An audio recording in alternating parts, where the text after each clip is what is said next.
Hi, I'm Bob with Top Choice Real Estate in the Living in Indiana team, giving you the word on the street, talking Indiana real estate. Today, I'm going to take a look at home affordability in Indiana and across the country. And there are differences, major differences, meaning you have to take what you hear on the nightly news with a grain of salt. Visual capitalist Pallavi Rao is out with a piece titled Days of Work to Afford a Monthly Mortgage by State. This calculated the number of 8-hour workdays at the average local wage it would take to pay the mortgage of the average priced local home. For example, let's say you live in Tennessee and make the average wage, which is $18 an hour. According to Zillow, the average home price there is $303,000. So Joe Sixpack in Tennessee buys that $303,000 home. He should expect to work 14 8-hour workdays to pay the mortgage on his new home. Now, the median average number of work days across the country is 14 to scrape together the money to pay the mortgage. That's the case in places like South Carolina, Texas, Virginia, and Tennessee. The most expensive place? Why, that would be Hawaii at 33 days, followed by California at 26 days. Think about it. In Hawaii, it takes 33 8-hour work days at the average wage to pay the average mortgage. Now remember, there are only 23 workdays in a given month. So obviously the average person cannot afford to buy the average priced home in places like Hawaii and California. Actually, at 14 days, the average person cannot afford the average home. The lowest number was earned by West Virginia at just 7 days. And at 7 days, a person can actually afford the average home. In fact, kind of easy. Next up on the affordability index were 5 states at 9 days, 7 at 10 days, and 6 states at 11 days. And by the way, that group included the state of Indiana. So if you're considering moving here, you're going to want to pick up our relocation guide. It's free and there's no obligation. My staff and I have prepared the ultimate relocation guide, and you can get your copy below. Now, 11 is certainly better than 14 or, God forbid, 26 or 33 work days, but hey, 9 days would certainly be easier on everyone's blood pressure. Now, let me ask, what can be done to make this easier for home buyers? It's simple. Drum roll. Call me. No, but seriously, I have years of successful negotiations under my belt. Hundreds, thousands even. And don't take my word for it. Be sure to check out our reviews on our website. This is not my first rodeo, and all negotiators are not created equal. Be sure to have a good, experienced negotiator in your corner advocating for your best interest. Some of the areas I can help work to your benefit include, obviously, price, but also taxes, maybe closing date, possession date, inspections and repairs. That's a big one. There's lots of things. And one of the biggest is closing costs. This past weekend, I was out with a young couple looking at houses, and they found one that they really liked, and I was able to negotiate a $7,000 closing cost credit for their benefit, which means I was able to get the seller to pay $7,000 of their costs, which saves them from coming out of pocket for $7,000 or, and hey, maybe getting them a lower interest rate. Now, if you'd like that kind of service, call me, text me, shoot me a quick email. I work harder to make good things happen. Okay, make it a great day now. And hey, if you have a home to sell, this next section is guaranteed to make you money. But if you don't have a home to sell, hey, I'll catch you on the next video. So if you're thinking about selling, have you ever wondered if you're going to have to paint or recarpet? Or maybe your brother-in-law told you that you just have to fix up your bathroom. Hey, follow me. I'm going to arm you with some knowledge so you can make the best decisions that will make you the most money. And I'll share secrets on how I sold my last 5 homes in a grand total of less than 30 days. Number 1, you are now in the business of selling real estate. This is no longer about your house. It's time to focus on making it someone else's house. If you're going to get emotionally attached to a house, do it with the new home that you're about to buy. Number 2, we use professional photography, which means to you, people will put eyeballs on your property. That plus our marketing will equal lots of interest. But so I hate to tell you that even with all that interest, people are going to do their best to talk themselves out of walking through your home. It drives me nuts, but our job, your job, is to get them from the street to inside the house. Hey, they're gonna drive by and they're gonna do their best to talk each other out of walking through the house. So, curb appeal matters a lot, more than it should. Hey, if you think about it, you live 90% of your time inside your house, about 9% in the backyard on the deck or playing with the kids, and about 1% in the front yard. And that's usually when you're shoveling snow or mowing the grass, not doing something that's a whole lot of fun. But hey, you only get one chance to make a first impression. So you're gonna wanna be sure to trim the overhanging tree, put the trash cans out of sight, put the bikes and basketballs away. Hey, and bring some color. Flower baskets in the summertime, maybe some mums in the fall. You got Christmas or Halloween, 4th of July, you got big bright flags. Put some color between the street and your house. Number 3, say you do manage to get them to the front porch. There they are. The realtor's fumbling with the lockbox, trying to get the key out. And what are the buyers doing? They're looking around. They're seeing the cobwebs and the dirt and the grime and the front door that hasn't been cleaned in God knows how long. So, hey, make sure that they're staring at something clean and sharp. First impressions matter. Hey, you may never use the front door. If you're like most people, you come in through the garage.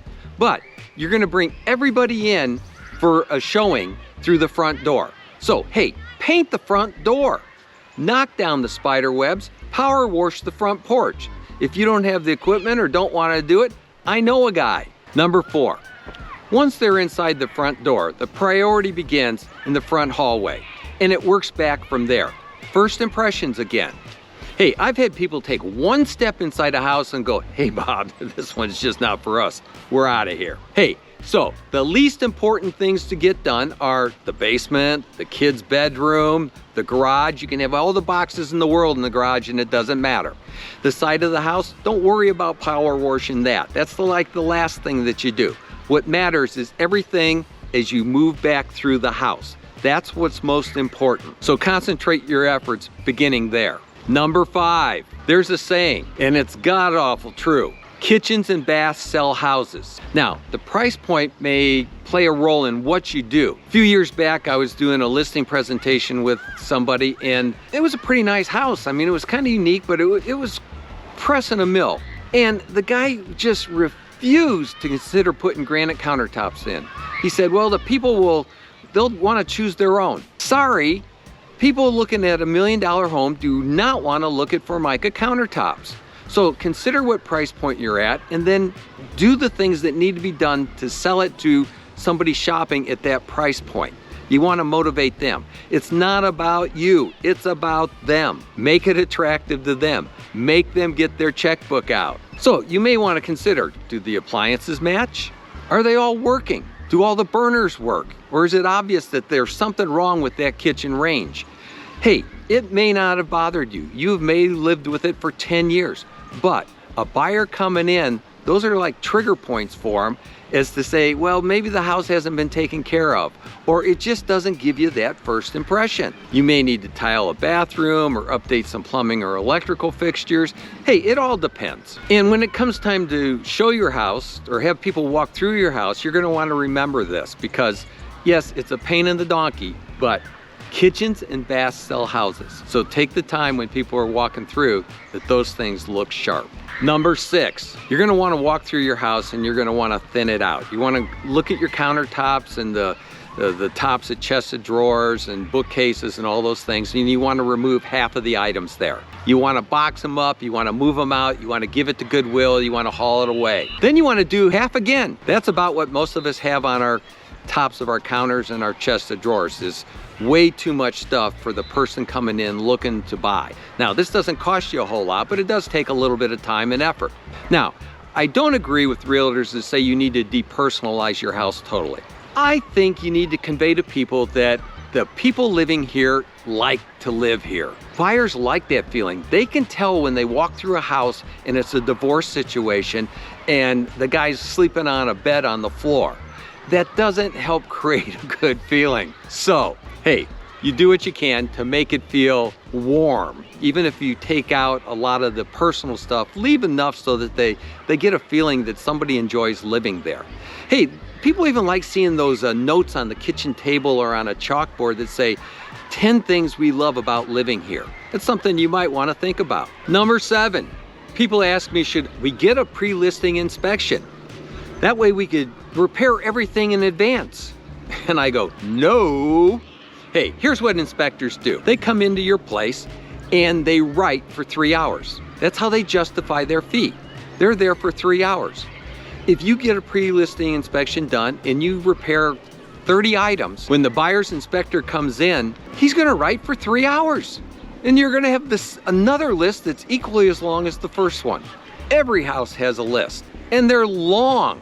They go 50 and 100 items.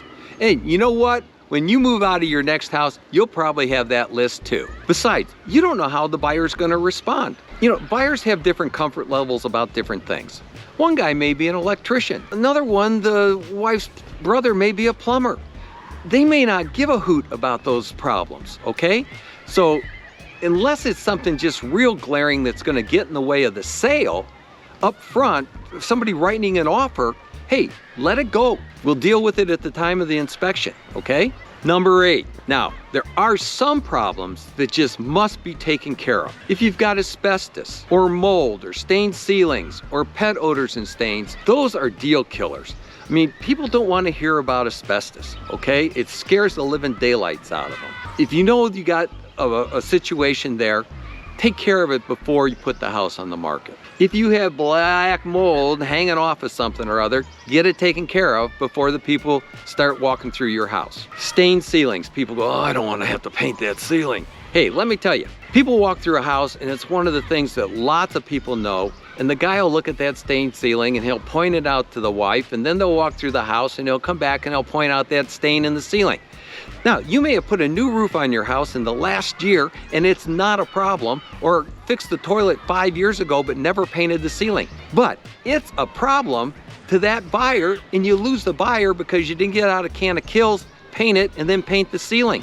And if you don't want to paint the whole ceiling, hey, I know a guy. Not to solve these problems will cost you more than the repair work. Number 9, carpets. Hey, if they're dirty, clean them. If they have wrinkles in them, get them stretched. If they're just beyond use, replace them. And I know a guy for any of those jobs, or for laminate or hardwoods as well. And your price point may dictate just what you need to do or want to do or have to do, okay? But again, first impressions. Number 10, paint hides a lot of blemishes. And this is especially true if you have a vacant house, because when you move all your furniture away from the wall and take the paintings off the wall, there's gonna be these marks. And so the paint needs to be touched up, or the room needs to be repainted. It's a cheap fix, and it goes a long way to getting your house sold.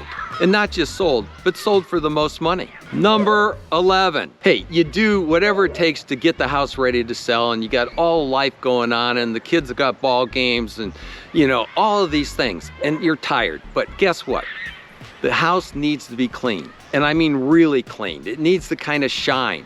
So hey, clean it or have it cleaned, and yeah, I know a guy. Okay, number 12, almost done. Remove the screens if you can. It will make the amount of light coming into your house that much greater, which people love, okay? If you live with your curtains closed, open them.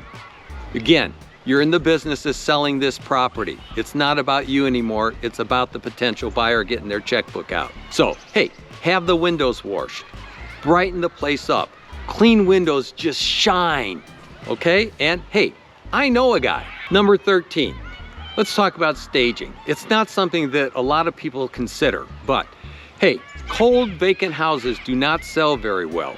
And this may be a price point thing, but I've used staging everywhere from about, I don't know, $250,000 on up. So, you know, that's not like major price point in today's market. Staging, professional staging, can really make a difference in getting the most money for a house, selling it in the quickest time, and with the least hassle. Every time I sell my own house, I put myself through this exact same exercise. I'm convinced it's why I've sold my last 5 houses on average in less than 6 days. And no, I didn't give them away, rest assured. Hey, on the first one over in Glendale, I'd been working on the house and I'd gotten it all fixed up, and it was late on a Saturday afternoon, and I loaded up all my tools, and I had a pickup truck was just loaded with stuff, and I'm pulling out of the driveway, and the last thing I do is I stop and I get out and I put the for sale sign in the front of the house and an open house sign.